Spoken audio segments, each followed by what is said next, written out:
Ternyata diam-diam Polda Metro Jaya sudah menyerahkan berkas secara keseluruhan miliknya Roy Suryo, Dr. Tifa, Rustam Effendi, Ibu Kurnia, dan juga Pak Riza Fadilah.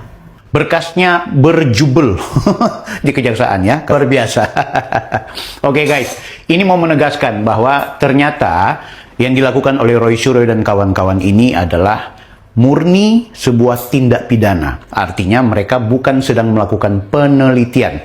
Mereka akhirnya dipastikan sebagai pelaku kejahatan. Sehingga itu dengan percaya diri, polisi menetapkan mereka sebagai tersangka dan kemudian statusnya sudah diserahkan kepada pihak kejaksaan. Artinya bakal ada penahanan atau ada proses sidang. Itu berarti benar-benar negara sudah memastikan mereka ini adalah pelaku kejahatan. Nggak penting lagi mau bicara soal ijazah Pak Jokowi itu asli dari watermark. Nggak penting lagi bicara soal UGM itu sarjana muda dan lain-lain sebagainya. Itu udah nggak penting guys ya. Halo teman-teman, bagaimana nih kabar kalian? Tentunya selalu baik dan juga sehat. Teman-teman, di video kali ini seperti biasa saya membahas terkait dengan Roy Suryo yang selama ini belum juga tuntas masalah ini. Ya mungkin kita melihat daripada Roy Suryo sebenarnya ini sudah tidak lagi punya harapan nih guys. Ya paling tidak mungkin itulah pandangan ya saya melihat. Bagaimana pandangan daripada teman-teman semuanya. Petualangan mereka ini mungkin sudah akan berakhir guys. Mereka tidak akan lagi tampil dengan gaya begitu sang pemenang. Betul tidak? Nah, arogansi mereka mungkin akan lenyap juga. Jadi mereka tidak lagi lah tertawa di televisi depan kamera. Betul tidak? Dengan menggunakan kaos. Ini gila guys kaosnya ya kan? Di situ memuat rangkaian tulisan dan juga foto-foto atau gambar. Di situ sangat menghina sekali terhadap Pak Jokowi dan keluarga. Apakah dia ini adalah benar seorang peneliti atau bukan? Atau hanya membenci terhadap Pak Jokowi? Ya kan, mereka sekarang ini tidak akan bisa lagi membodohi masyarakat Indonesia. Ya mungkin itulah saya melihat ya. Apakah dia ini seorang peneliti atau peneliti bohong-bohongan gitu loh. Karena yang keluar dari mulut mereka itu kok hanya kebencian. Ya terlihat seperti itulah gambarannya. Jadi bukan saja tentang Pak Jokowi, tapi juga tentang dirinya dan juga kawan-kawannya. Jadi mungkin kisah-kisah atau juga yang bersumber daripada imajinasi liar yang sudah terungkapkan satu demi satu. Tak ada lagi harapan buat Roy Suryo. Lah apa sih yang dicari sebenarnya? Pertarungan mereka sudah selesai guys. Dan para pendukungnya juga yang sudah sedemikian tahunan tanpa henti mengaminkan tuduhan-tuduhan terhadap Pak Jokowi. Saya merasa heran apakah peneliti dia ini atau hanya mengeluarkan kebencian gitu loh, meluapkan ya. Nah, Roy Suryo dan timnya kini juga memang harus berhenti berulah guys. Dalam waktu tak lama lagi mereka, saya yakin dan percaya akan memperoleh karmanya. Manusia kan memang bisa merencanakan, ya kan? Tapi Tuhanlah yang menentukan. Saya tetap bertanya, apakah mereka peneliti beneran atau bukan? Ya kan? Nah, kini saja kan mereka sudah galau banget nih, apalagi ketika nanti proses persidangan sudah berlangsung secara terbuka. Saya melihat, ini Roy ini bukan orang bodoh. Tapi kok kenapa sampai Majelis Hakim Jakarta Selatan, Aiketut Darmawan mengatakan, gugatan pra-peradilan yang diajukan secara terpisah. Padahal menurut Majelis Hakim, itu merupakan sebuah bentuk penyalahgunaan prosedur. Kok heran, dia kan orang pintar, betul tidak? Bayangin, penyalahgunaan prosedur menurut Majelis Hakim Jakarta Selatan.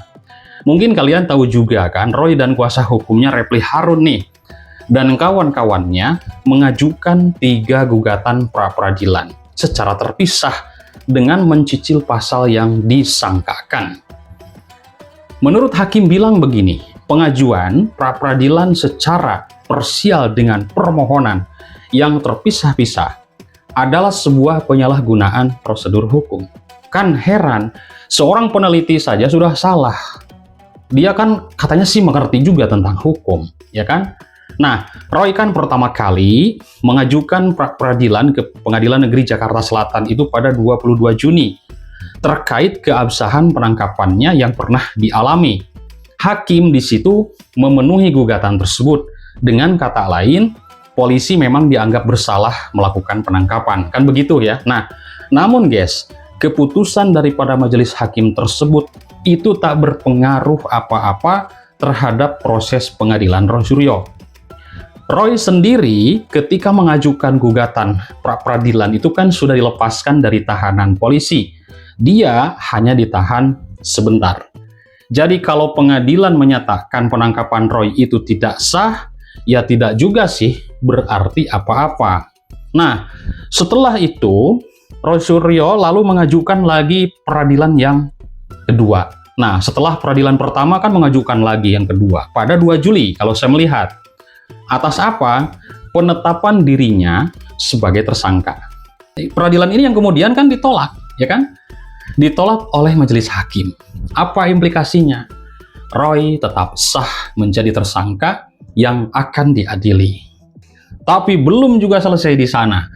Roy daftar lagi peradilan ketiga soal ganti rugi atas proses penangkapan dirinya yang sudah dinyatakan tidak sah. Nah, itu selaku kuasa hukumnya juga menyatakan kan gini, mereka akan mengajukan ganti rugi sebesar 210 juta kepada polisi, menurut Refli Harun. Meskipun menurut Refli ini, Roy ini tidak terluka pada saat upaya paksa penahanan. Tapi ada hak-hak Roy yang direnggut selama beberapa hari. Jadi rencananya, kata mereka, uang itu akan didonasikan kepada pihak-pihak yang membutuhkan.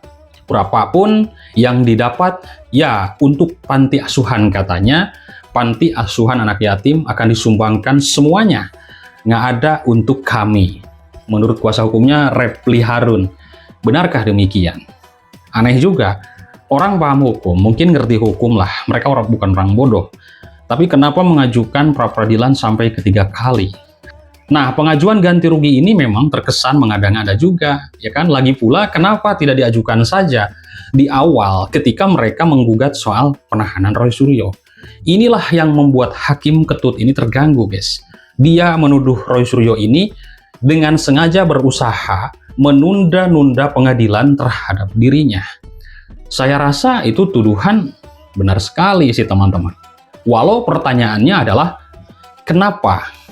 Ya kan? Salah satu versi yang saya dengar nih guys, dari kubu Roy Suryo ini masih terus berusaha agar pengadilan terhadapnya itu dipetieskan.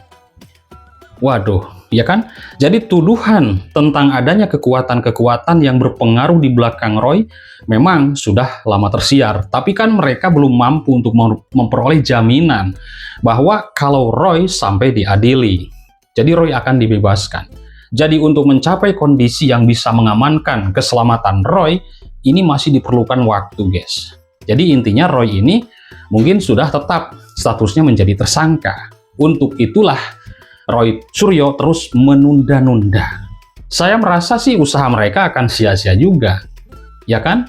Masa persidangan Dr. Tifa kan sudah dimulai kemarin-kemarin juga. Kini tinggal pertunjukan utamanya digelar di pengadilan, ya Roy Suryo itu. Dan saya yakin, kecuali upaya-upaya intervensi kaum jahat tadi ya berhasil, Roy hampir pasti dinyatakan bersalah. Dan karena itu ya akan masuk penjara, kan begitu, ya kan? Tapi sebenarnya sih teman-teman, terbenamnya kegembiraan Roy bukan cuma terkait dengan proses peradilan dan peradilan, bukan. Ini juga terkait dengan urusan sebuah akademiknya. Nah, akademik Roy Suryo ini digali, ya kan? Dan banyak sekarang yang menggali lagi.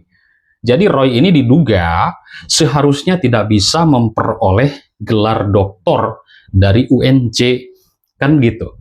Dan ini sejalan dengan itu, dia juga diduga melakukan plagiasi disertasi. Plagiasi adalah tindakan mengambil karangan atau pendapat, atau juga ide atau karya orang lain, dan juga dijadikannya seolah-olah milik sendiri tanpa mencantumkan sumber asli.